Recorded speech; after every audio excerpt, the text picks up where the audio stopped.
Queridos amigos, muita paz a todos. É com muita alegria que retomamos as nossas tarefas após esse período do Carnaval em que realizamos o MIEP e damos pleno prosseguimento às atividades espíritas aqui na SEJA. Nessa retomada das nossas atividades, nós, nesta noite, prosseguimos nessa série de palestras sobre o Evangelho segundo o Espiritismo, e desta feita vamos trazer algumas reflexões sobre o capítulo 9, intitulado Bem-aventurados os que são brandos e pacíficos. Daí porque o título da palestra é O Valor das Pequenas Ações de Paz. Antes de nós elencarmos algumas dessas ações, é muito importante voltar a nossa atenção para a própria estruturação do capítulo de O Evangelho segundo o Espiritismo. Kardec, como sempre, usando de uma didática excepcional, separa 3 sentenças de Jesus para organizar esse capítulo. 2 delas são as bem-aventuranças. Uma que é bem-aventurados os brandos, porque possuirão a terra, e a outra sentença que é bem-aventurados os pacíficos, porque serão chamados de filhos de Deus. Se nós refletirmos apenas sobre essas 2 sentenças, nós já veremos quantos ensinamentos nós podemos recolher apenas de repetir essas sentenças e de perceber o sentido de cada uma das palavras. Conforme diz o nosso amigo e expositor espírita, o professor Severino Celestino, a melhor tradução, ou a mais adequada tradução para a expressão bem-aventurados, não é exatamente a tradução ao pé da letra de felizes os que são pacíficos, ou felizes os brandos, ou os que choram, mas na língua original, em que esse conjunto de sentenças que forma o mais poético, brilhante e comentado sermão de Jesus, que é o Sermão do Monte, o sermão em que estão as bem-aventuranças, bem-aventurado é uma exortação. É uma exortação que talvez, numa tradução para o português popular falado hoje, equivalesse a algo semelhante como força, vá adiante, à frente. Evidentemente que Jesus se servia das palavras mais simples, todavia com uma força magnética, moral e semântica muito forte para as palavras. Então, o sentido de bem-aventurados é aquele adiante, prossiga nessa tarefa. Então, os brandos são exortados a prosseguirem na sua brandura, porque eles herdarão a terra. E somente na lógica do discurso cristão é que nós podemos entender o que isso significa, ou a profundidade dessa sentença, de que os brandos devem ser exortados a permanecerem vivendo as suas ações de brandura, a sua personalidade de brandura, porque no futuro, nessa terra regenerada, quando nela estiver habitando um conjunto muito maior de espíritos pacificados, os brandos herdarão a terra. E confesso aos amigos que há muitos anos atrás, me dando conta dessas palavras de Jesus, eu fiquei muito tomada por essa sentença. Ela me emociona muito ainda hoje e move as minhas ações, porque eu tenho uma tal admiração e um amor pela Terra, esse planeta de tantos contrastes, mas de tantas belezas, que desde há muitos anos eu venho nesse esforço de adquirir a brandura e de exercê-la para fazer jus ao direito de permanecer na terra. E confesso aos amigos também que quando eu vejo essas notícias na televisão, por exemplo, dos homens-bomba, que em nome de uma causa matam muitas pessoas, as chamadas pela imprensa inocentes, ou aqueles civis que nada têm a ver com certas disputas beligerantes, eu sou tomada de uma profunda compaixão por eles.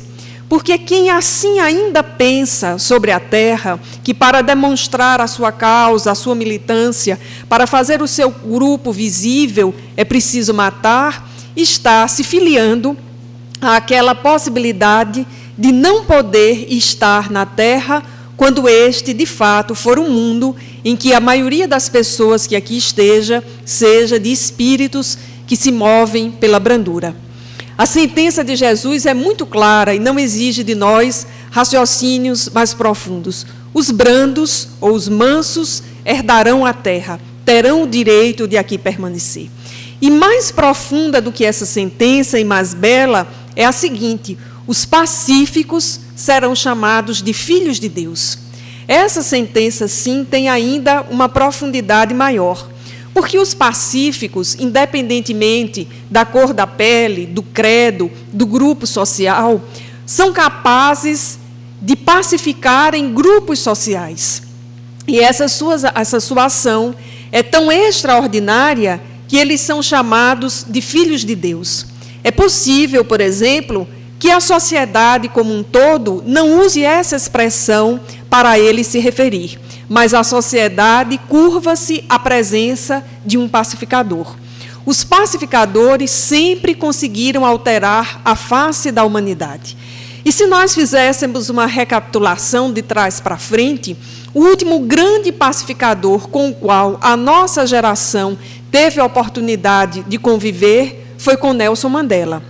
Um homem capaz de vir de uma estrutura tribal, onde, por exemplo, no seu grupo social, e os que querem denegrir a sua biografia destacam esse primeiro fato que eu vou contar com tintas muito carregadas, no grupo social, tribal de Nelson Mandela, do qual ele vem, por exemplo, é lícito bater em mulher. E vivendo nessa cultura de opressão, de exclusão, de violência, ele partiu para uma luta social para fazer com que os seus irmãos negros fossem visibilizados como gente num país que havia sido colonizado por brancos. E todos nós sabemos que ele passou 27 anos na cadeia, naquela situação da solitária, que é o regime carcerário muito usado quando se quer, por vezes, levar um preso à loucura.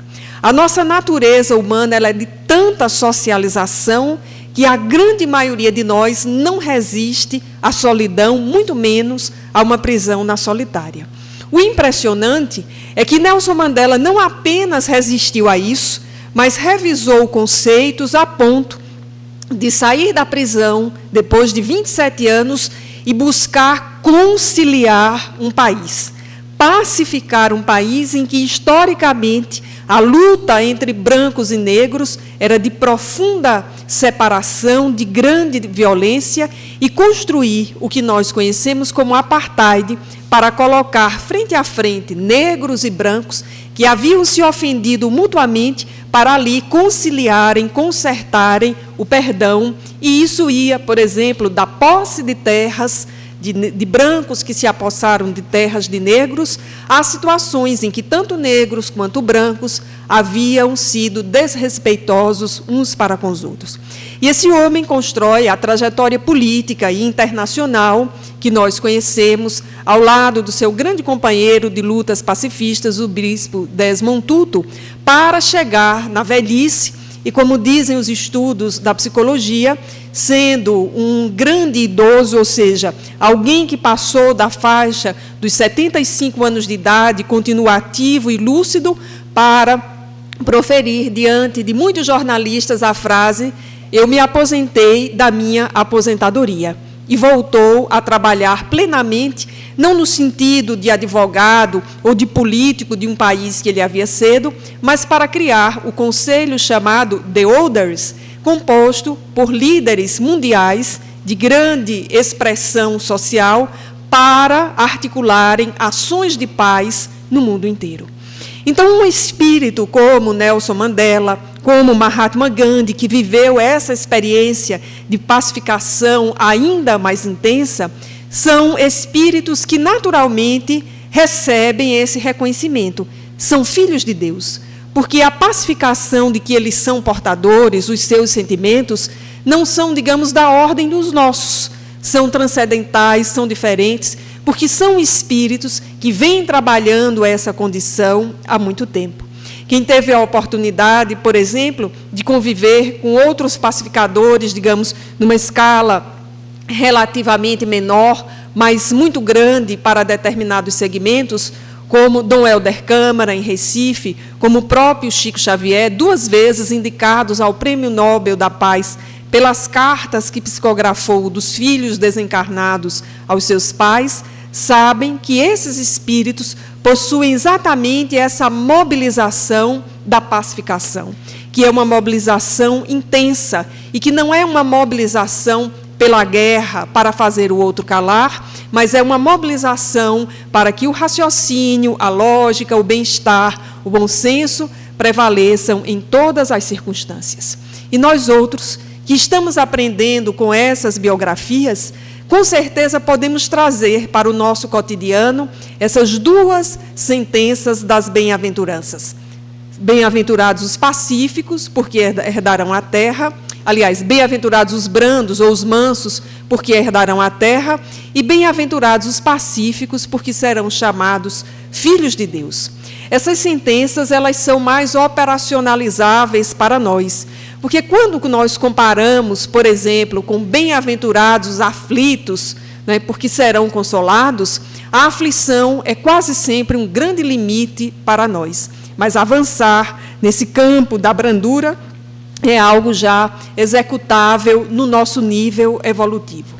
E Kardec seleciona ainda para este capítulo, além dessas 2 sentenças, uma exortação de Jesus um pouco maior, que se enfeixa perfeitamente nesse tema. Na sequência das bem-aventuranças, Jesus revela-se de forma integral e de forma indelével e inapagável para a história da humanidade. Um conjunto de sentenças em que o mestre diz: lembrai-vos do que foi dito aos antigos, eu, porém, vos digo. E há uma sentença em especial em que Jesus revela-se, né, nessa condição que costumamos chamar de Jesus o adversativo, porque depois desse porém, o que interessa é o que virá, e não o que estava antes. Então, lembrai-vos o que foi dito aos antigos: não matareis. E essa é uma sentença que está na memória, no inconsciente da humanidade. E Jesus, então, refaz essa sentença. Eu, porém, vos digo, como se nos dissesse, não basta isso. Eu, porém, vos digo, não vos encolerizeis contra o vosso próximo. E aí vejamos que a exortação de Jesus sai de um nível, que é o de atentado contra a vida, matar, o homicídio doloso ou culposo, para um outro nível, que é o de não nos encolerizarmos com alguém.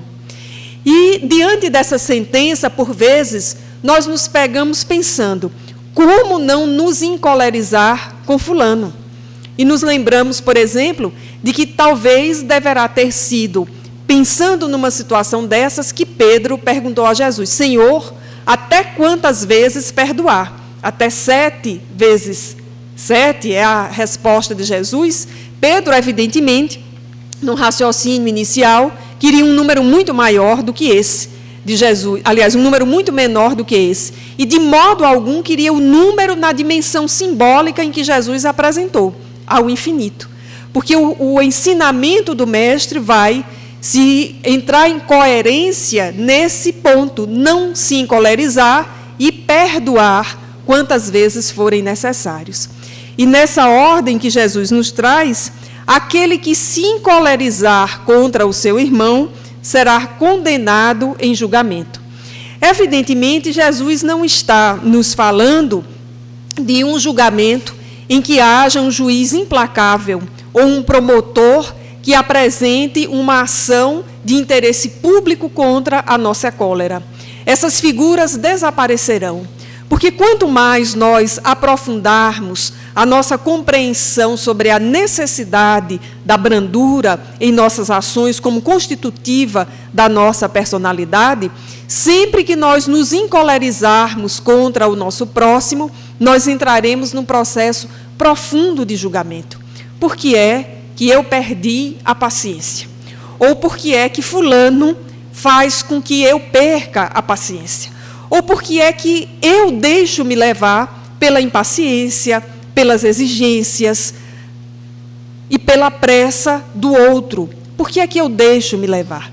E quanto mais nós entramos nesse campo da brandura e persistimos na ideia de cultivá-la e incorporá-la às nossas atitudes, nós vamos entendendo que quando nós nos encolerizamos contra o próximo, nós passamos a infringir uma lei maior, que é a lei da pacificação.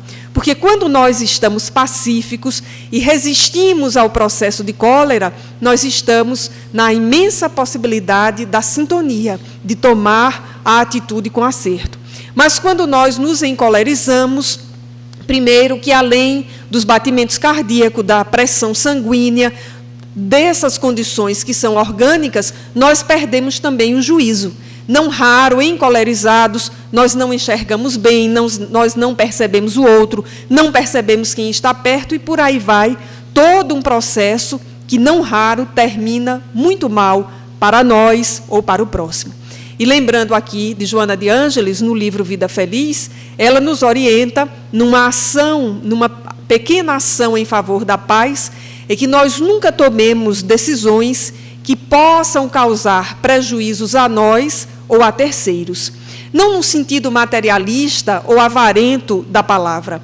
É porque quando nós tomamos ações impulsivas, e pior do que isso, motivados pela cólera, nós não só geramos prejuízos emocionais, orgânicos e às vezes financeiros, é quase sempre no momento de cólera que grandes colisões de trânsito acontecem. Nós geramos prejuízos de todas as ordens para nós e, em geral, para o próximo e para aqueles que estão junto de nós. Jesus, então, revisava a lei aos antigos. Não bastava não matar. É preciso, inclusive, não se encolerizar em relação ao próximo. Na mesma sequência, ele diz, para que não chamemos o outro de raca, porque quem chamar o outro de raca será condenado pelo conselho. E Kardec, estudando essa sentença, vai dizer que raca é uma palavra ofensiva. Ou seja, entre os judeus que conviviam com Jesus já existia palavrão, já existia palavra inadequada, adjetivo desqualificativo para se referir ao outro. E aí, mais uma vez, a coerência da mensagem de Jesus, nós vamos encontrar uma outra exortação sua em que ele diz: a boca fala daquilo que o coração está cheio. Então, o que alimenta a boca é exatamente o que preenche a emoção. E quando nós utilizamos a palavra raca, qualquer adjetivo desqualificativo ou uma palavra de baixo calão para nos referirmos ao outro, que é o nosso próximo, segundo a mensagem de Jesus, nós também infringimos as leis da brandura e da pacificação. Primeiro, porque nós estamos desrespeitando a condição do outro. E é preciso um forte exercício para que nós superemos isso. Porque culturalmente, e o próprio texto do Evangelho do Novo Testamento mostra, à época de Jesus já havia a cultura das palavras desqualificadoras para com o outro, que são socialmente lícitas, socialmente aceitas. E nós crescemos nesse caldo cultural, em outras existências nós estivemos nele. Então, para nós, é relativamente comum usar uma palavra desqualificativa em relação ao outro, qualquer que seja ela. E há, inclusive, espaços sociais que legitimam isso. No campo de futebol, por exemplo, é lícito xingar a genitora do juiz. É um costume social que demonstra a nossa barbárie. A mãe do juiz não tem nada a ver com a situação que está ali, que nós queremos que ele apite em prol do nosso time. O espírita que reflete sobre essa situação não pode se concordar com essa situação de expressão desrespeitosa para com quem quer que seja. Mas vejamos como socialmente está legitimado. O juiz, por exemplo, se entrar com uma causa contra a torcida do Flamengo, dificilmente vai achar um advogado que queira levar sua causa adiante. A quem penalizar? É a si mesmo, né? Ultimamente, nos campos de futebol, se alguém usar uma expressão racista para com um jogador e a pessoa foi identificada, porque existem câmaras em toda parte, já existem os processos contra pessoas A, B ou C. Mas vejamos que é um lugar social de legitimação de uso das palavras de baixo calão. Mas Jesus já nos advertia há mais de 2000 anos. Aquele que chamar o seu irmão de raca será condenado pelo conselho. Se nós trouxermos para a nossa sociedade, vejamos bem que hoje, já nos campos de futebol, se o técnico for flagrado usando uma palavra desrespeitosa para com o juiz, ele, como pessoa física ou em relação a outro jogador, pode ser acionado pela lei. Olha o conselho social do qual se referia Jesus. Mas há um conselho mais intenso, que é similar àquele do julgamento. Quanto mais nós avançamos na compreensão da lei da brandura, da sintonia, e sabemos que as palavras estão carregadas de emoção, quando nós usamos uma palavra desrespeitosa, ainda que socialmente lícita ou tornada lícita na nossa sociedade para com outra pessoa, essa palavra está carregada também de uma energia que lhe é semelhante.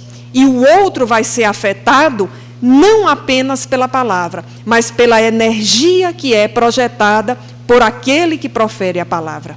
E a relação é muito simples. Se a energia atende, ou atinge, melhor dizendo, aquele a quem ela é dirigida e pode desconcertá-lo, e todos nós temos experiências desse tipo, imagine essa energia em potencial naquele que a dirigiu. Então, é um sujeito que está descompensado, que precisa rever as suas energias, saber que palavra é emoção, palavra é sintonia. E, por fim, Jesus nos lembrava que se disséssemos ao outro, sois louco, nós queimaríamos no fogo do inferno. Evidentemente, Jesus não está se referindo a uma fogueira em chamas na qual nós entraremos, mas está se referindo inicialmente a um costume social. Porque para desqualificar uma outra pessoa, que por vezes é portadora de verdades muito fortes, uma das formas sociais de desqualificá-la é dizer: fulano é doido, fulano é louco. Socialmente e historicamente, há uma história da loucura, como aqueles que foram enquadrados como loucos eram aqueles para quem a sociedade queria destituir do seu lugar de observação e de crítica. No âmbito das relações domésticas, que por vezes se tornam relações muito tensas, não deveriam. Estou aqui me lembrando particularmente de um seminário de Alberto Almeida, em que ele narra um caso de infidelidade conjugal, em que a esposa percebeu, descobriu, conseguiu as provas, e o esposo, para não admitir o momento de infidelidade conjugal, ou a história de infidelidade conjugal, ele dizia para ela: você está louca. E como ela não se convencesse da sua loucura, porque ela tinha provas contundentes, ele passou a dizer para os filhos: sua mãe está louca. Porque o louco entra exatamente naquela conta de que o que ele fala, ninguém presta atenção. E como os filhos, tivessem ficado em favor da mãe, o esposo passou a dizer ao terapeuta da esposa: a minha esposa é louca, ela vê vulto e ouve vozes. E Jesus já nos lembrava que se nós disséssemos para com o outro: sois louco, nós queimaríamos no fogo do inferno, que é exatamente esse fogo da consciência.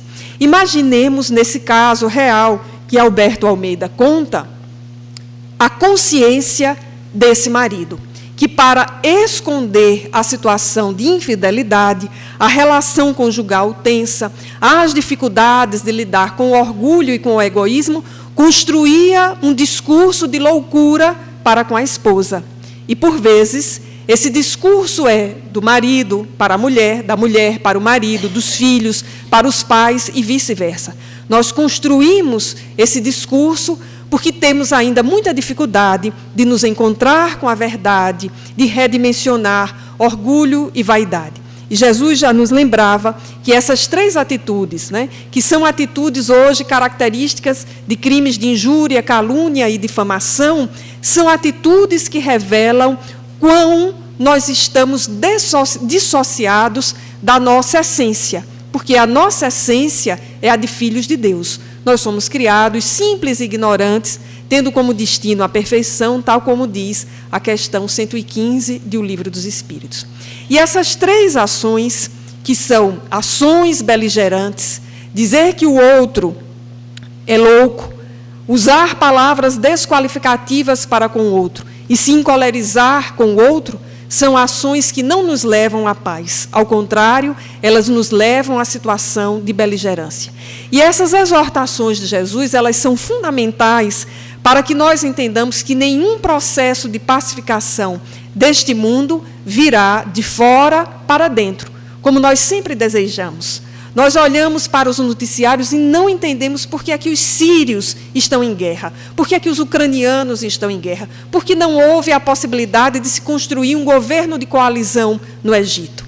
A pacificação nunca se dará pelos tratados de paz de forma integral, não obstante os tratados de paz sejam absolutamente importantes para o mundo que nós vivemos nessa etapa da evolução. Mas toda e qualquer experiência de paz, ela precisa primeiro ser construída na relação que nós temos conosco mesmo.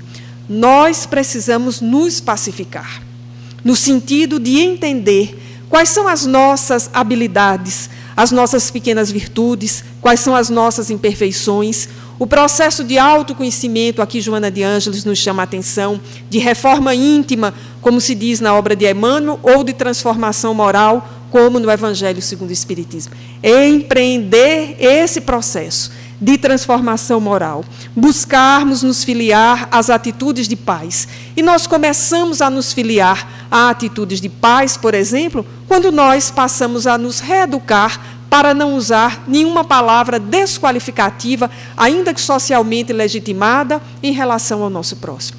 É uma grande atitude de paz. E eu percebo muito, observando, por exemplo, conversas de homem em rodas que só estão os homens, como entre os homens se usam palavras desqualificativas em relação à sexualidade do outro. E é uma atitude antissocial e anti-espírita, mas típica da nossa sociedade nesse gênero social. E nós precisamos, como espíritas, vencer esse condicionamento. Nós nos filiamos à proposta de pacificação e de brandura quando fazemos um exercício de superar o processo de encolerização. Porque, às vezes, a gente diz assim, tudo bem, com o meu filho eu vou fazer um exercício, com o meu marido, aí liga a operadora de telemarketing. Senhor, eu vou estar lhe passando uma proposta do cartão de crédito. Aí você diz, não, mas eu já tenho um cartão de crédito. Mas eu vou estar lhe passando uma proposta sem anuidade, 3 anos. E vai. E aquilo vai dando o que na expressão nordestina se chama uma gastura. Porque a pessoa está falando e você está dizendo, eu não quero, eu não quero, eu não quero. E a pessoa insistindo e lhe dando enormes benesses, praticamente o reino dos céus virá no chip do cartão de crédito. E se a gente não tiver muito cuidado, se encoleriza com a moça do telemarketing que está cumprindo uma função social, que todos nós aqui que não estamos nessa função social deveríamos dar graças a Deus por não precisar estar nela. E precisamos cortar a insistência pacificamente, educadamente. Querida, por gentileza, agora é a minha vez de falar. Eu estou lhe dizendo que eu não quero esse cartão de crédito e sei que este é o seu trabalho, mas eu não quero. E sair da ligação do telemarketing em tranquilidade. Porque esse é um detalhe que, se nós nos encolerizamos ali, nos irritamos pela insistência, na sequência, aquele filho que está dizendo, mãe, eu quero, pai, eu quero, deixa eu ir. Se a gente entrar, como dizem os meninos, na vibe do menino, a coisa piora completamente. E eu aprendi com a minha amiga Socorro Paz, que tem 7 filhos e cria um sobrinho, que nunca é para responder um filho quando ele fizer a mesma pergunta 2 vezes. Quando ele pedir 2 vezes, deixe ir para o campo, deixe ir para o campo. Daqui a pouco, eu vou pensar, vou lavar a louça. Quando eu terminar a louça, eu respondo. Socorro me ensinou isso. E uma vez eu perguntei, mas Socorro, por que você diz isso?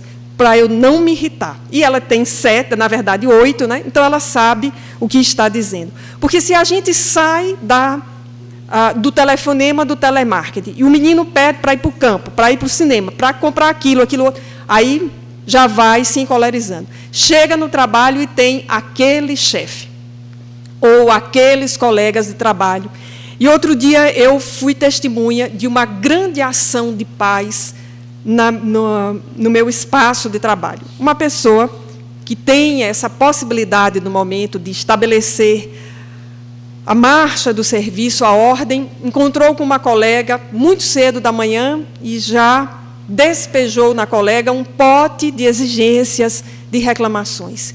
E eu que fiquei vendo a situação, não era comigo, eu fiquei parada assim, meio assustada, eu não conseguia nem me fazer a pergunta o que fazer.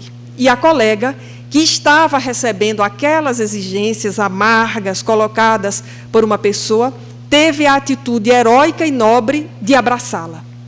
Disse assim, eu vou lhe abraçar.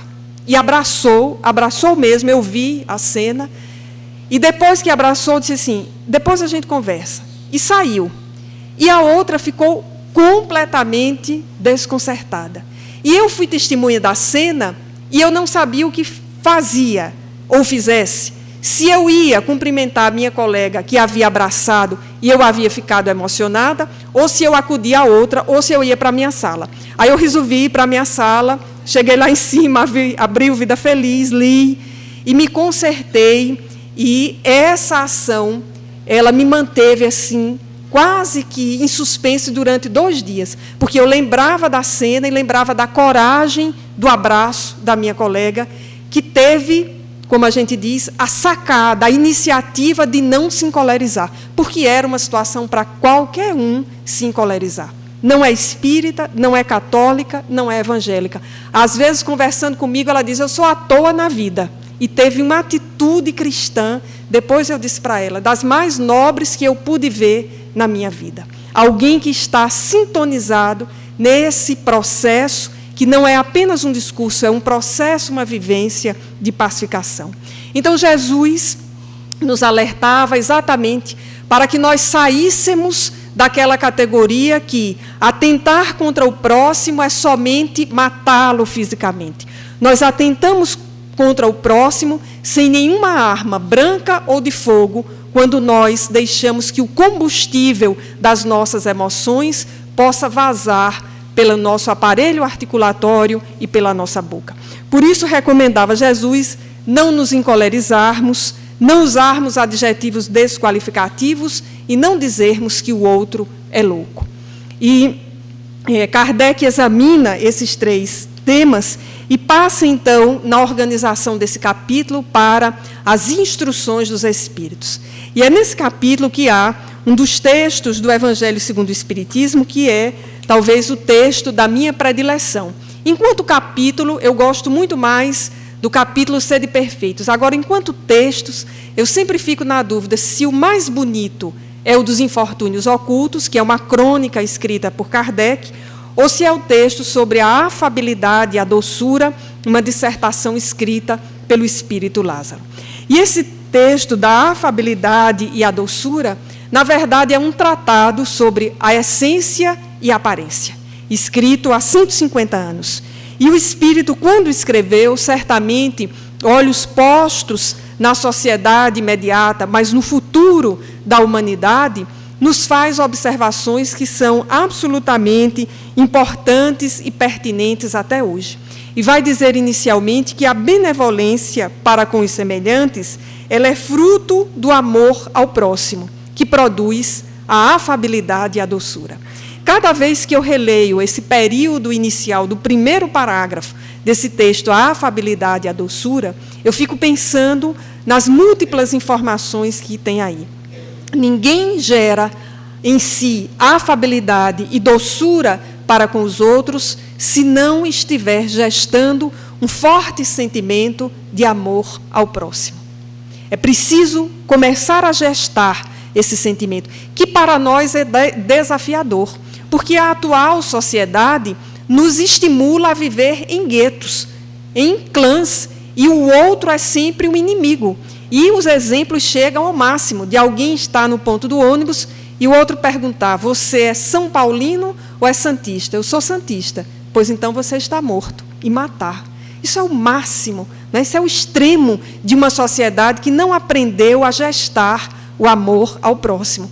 E se nós remontássemos a outras existências nossas, nós fomos ainda mais bairristas, mais separatistas. Por isso que o discurso de Jesus é um desafio, porque é uma reengenharia da nossa psicologia no sentido mais profundo desta vida, inicialmente, dos condicionamentos desta vida, e, quando possível, de condicionamentos de outra vida. Então, gestar o amor pelo próximo. E quando nós entramos nesse processo, nós vamos então para a benevolência.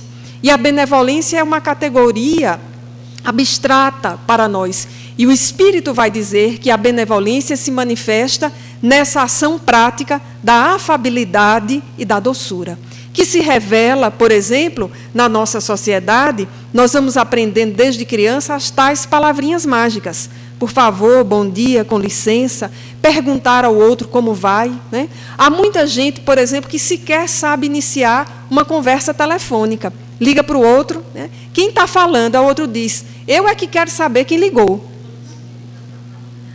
Ou foi você que ligou. Quer dizer, aquela introdução típica de uma conversa telefônica, alô, aqui é fulano de tal, né? Bom dia. É uma expressão de afabilidade e de doçura, né? Que não é um mero verniz social. E nesse texto o Espírito vai muito profundamente. Diz que esse verniz social que nós adquirimos, as regras de etiqueta, sente assim, não bote o cotovelo daquele jeito, use o garfo de fora para dentro ou de dentro para fora, não sei. Isso é verniz social que se desmancha numa situação em que nós somos desafiados a nos encolerizar. Porque aí, digamos, é a hora do vamos ver. Quem está se pacificando, na hora de se encolerizar, não se encoleriza como um todo. Quem já se pacificou, nem cai na sintonia da cólera. Mas quem não se pacificou, nem tem pavio, já pega fogo antes do fósforo ter ligado. Então, a afabilidade e a doçura, elas não são o reflexo do verniz social. Elas são o reflexo de um processo de autoeducação profundo, quando nós pensamos, por exemplo, eu desejo reencarnar na Terra, na próxima existência. Eu desejo estar na Terra. E como fazer para estar na Terra? E confesso a vocês, amigos, que eu desejo profundamente reencarnar na Terra, porque vai estar melhor. Daqui a 100 anos, não é possível, vai estar melhor, né? O livro de Filomeno diz que 10.000 almas evoluidíssimas estão reencarnando na Terra. Eu quero estar quando essas almas aqui estiverem. Então, como fazer para, nesse vestibular da reencarnação na Terra, garantir a nossa nota, garantir o nosso lugar? Iniciar esse processo profundo de reeducação das nossas emoções, que são a matriz das nossas atitudes e que são a matriz do nosso passado. E o desafio é muito interessante, porque alguém que nos viu no passado, encolerizado, intolerante, não acredita na nossa afabilidade e doçura. Sempre diz, espere para ver, não acredite não. E é um desafio, porque a gente fica tão triste quando ouve alguém, você está tão bonzinho, né? E em casa, né? Lhe conheço, né? Ou então a pessoa que nos olha atravessada, parece que aquilo dá um balde de água fria. Aí vem a perspectiva cristã. Senhor, eu estou na luta. Eu estou no processo de reconstrução da minha emoção, da minha biografia. Nós estamos o tempo inteiro nesse processo de reconfiguração da nossa biografia. E nessa mensagem ainda da afabilidade e da doçura, há uma informação fundamental para o valor das pequenas ações na paz. O Espírito faz uma advertência precisa, clara, profunda, sobre os tiranos domésticos. Porque em sociedade é relativamente fácil ser simpático e ser afável. Porque as próprias regras sociais nos dão limites. Se eu gritar com o outro, se eu usar uma palavra desqualificativa, posso, inclusive, ser processada por infâmia, injúria e calúnia, difamação. Mas em casa, e a expressão usada no texto é a dos tiranos domésticos. Diz que a essa classe de pessoas em que os lábios deitam fel, pertencem os tiranos domésticos. Nós precisamos fazer uma análise muito profunda disso. porque é nessa intimidade em que, de fato, acontecem as maiores tiranias. Nós nos surpreendemos quando vemos as estatísticas de violência contra mulheres, contra crianças, contra idosos, e elas se dão, na maior parte das vezes, na intimidade dos lares. Os processos, por exemplo, de abuso sexual, que são dolorosíssimos para todos nós, se dão na intimidade dos lares, por parentes com ascendência sobre a criança ou sobre o adolescente. E esses, diríamos, são os casos gravíssimos para os quais é preciso a lei para intervir, para enquadrar. Mas aqueles outros casos da tirania discursiva, linguística, opressiva, o discurso, por exemplo, dos pais, que em geral são os pais, de desvalorização para com os filhos, né? Você não faz nada, você não consegue nada, né? Você não é capaz. E o discurso dos filhos em relação aos pais, aos idosos. Há pequenos tiranos domésticos, pequenos na idade, mas que são grandes tiranos domésticos. Nós estamos com uma geração muito interessante do ponto de vista das relações sociais, que é objeto de estudo da sociologia das relações, e do ponto de vista da psicologia, que são os atuais adolescentes ou jovens que socialmente, por exemplo, não cumprimentam outros jovens com quem eles convivem na escola. E que em casa, por exemplo, exercem uma tirania para com os mais velhos. Há uma série que iniciou no Fantástico semana passada, se não me falha a memória, que vai abordar esse problema. Então, os tiranos domésticos são todos aqueles que, independente da configuração parenteral e da função que exercem, se ocupam de usar a linguagem para agredir, para ferir e para menosprezar. E pior do que isso, é exigir serem respeitados. E o texto do Evangelho segundo o Espiritismo diz que, ao mesmo tempo que um tirano desse, seja pai, mãe, filho, avó, tio, diz, aqui mando e sou obedecido, silenciosamente a resposta para essa frase é, aqui sou detestado. Porque a opressão linguística discursiva é uma das maiores opressões da história da humanidade em todos os tempos. E é uma opressão silenciosa, cuja reação, em geral, dos espíritos de nossa categoria mediano, é sempre uma reação explosiva. Então nós, sobretudo nós, os mais velhos, pais, avós, tios, né, aqueles que lidamos com crianças e com adolescentes, precisamos revisar as nossas relações familiares, sobretudo as nossas relações que se travam aí no linguístico, no discurso, para perceber se nós não estamos dando asa a um desejo sufocado e às vezes mal acolhido, que é o desejo do poder. Todos nós temos um imenso desejo ainda de exercitar o poder. E como nós somos imaturos, o poder para nós é sempre tirânico.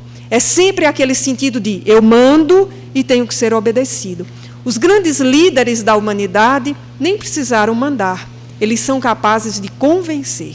E eu estou falando, é evidente, dos bons líderes, e entre eles, por excelência, Jesus. Eram capazes de expor e de convencer. Não precisavam gritar, não precisavam se encolerizar, não precisavam se alterar. E se nós observarmos Jesus como grande modelo e guia, todo o seu discurso para os menores, não apenas as crianças, os menores como um todo, os oprimidos, os sofridos, aqueles que estavam expropriados de todo e qualquer direito de pertença, é um discurso de valorização. Por isso as bem-aventuranças, avante, avante os que choram, avante os caídos, avante os brandos e pacíficos, é um discurso de estímulo ao prosseguimento. E no campo dessas ações pequenas, mas que são valorosas para a paz, separamos duas referências para indicar aos amigos, porque são duas referências muito caras à nossa emoção. A primeira, uma mensagem do Espírito Emmanuel no livro Pão Nosso, a de número 120, chamada Conciliação. E é uma mensagem que vai fazer referência àquela frase de Jesus, reconcilia-te com o adversário enquanto estás a caminho. E Emmanuel faz uma exortação para que nós busquemos essa conciliação ou essa reconciliação.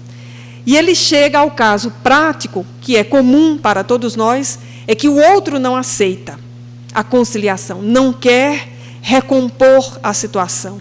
E Emmanuel sugere que caminhemos em paz, porque nós buscamos o processo, nós estendemos a mão, e é preciso que honestamente nós façamos isso. Não é aquela coisa assim, vamos fazer as pazes? Porque isso não resolve, né? É preciso um processo de discutir no bom sentido, de expor a necessidade do perdão, da conciliação, da renovação do processo. E se o outro ainda se mantiver irredutível, Emmanuel nos lembra, nos lembremos de quando estávamos no nível dele. Certamente usamos de mais rigor. E nos estimula, então, o benfeitor a que nós prossigamos nas nossas ações, conciliados com a nossa consciência. Se o outro ainda não consegue enxergar, esse é o seu momento. No futuro, as nossas ações falarão muito mais por nós. E do livro Vida Feliz, nos lembramos de uma ação que exorta a paz e que é capaz de estabelecer a paz em qualquer circunstância. Joana de Ângeles diz na lição de número 100, não grites. Nenhuma situação exige a gritaria que confunde e mais perturba.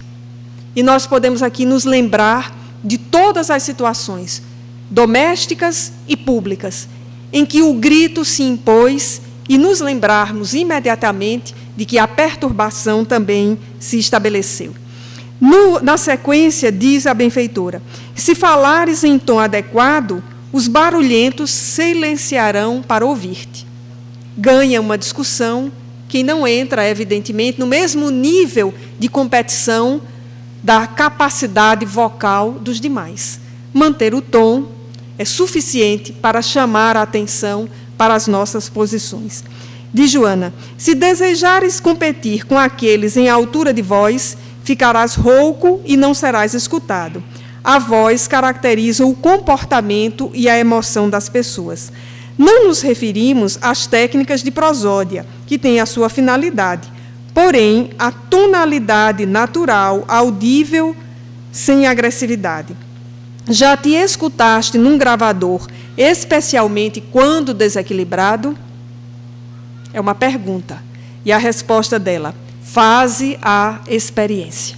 Então, nada mais desconcertante para nós do que se nós nos ouvíssemos no momento em que, de uma altercação em que estivéssemos encolerizados, desgastados e certamente perdendo o senso, perdendo o juízo.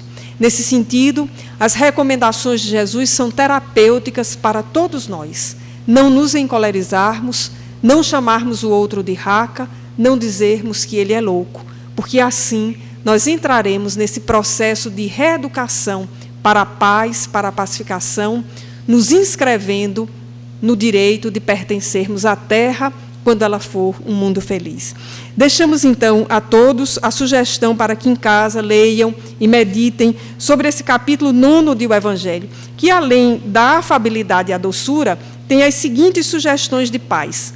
A paciência, texto de um espírito amigo, nada mais, nada menos do que um texto de Joana de Ângeles, a obediência e a resignação, duas coisas das quais nós gostamos pouco, e, por fim, a cólera. Então, um capítulo que merece a nossa meditação. Muita paz a todos.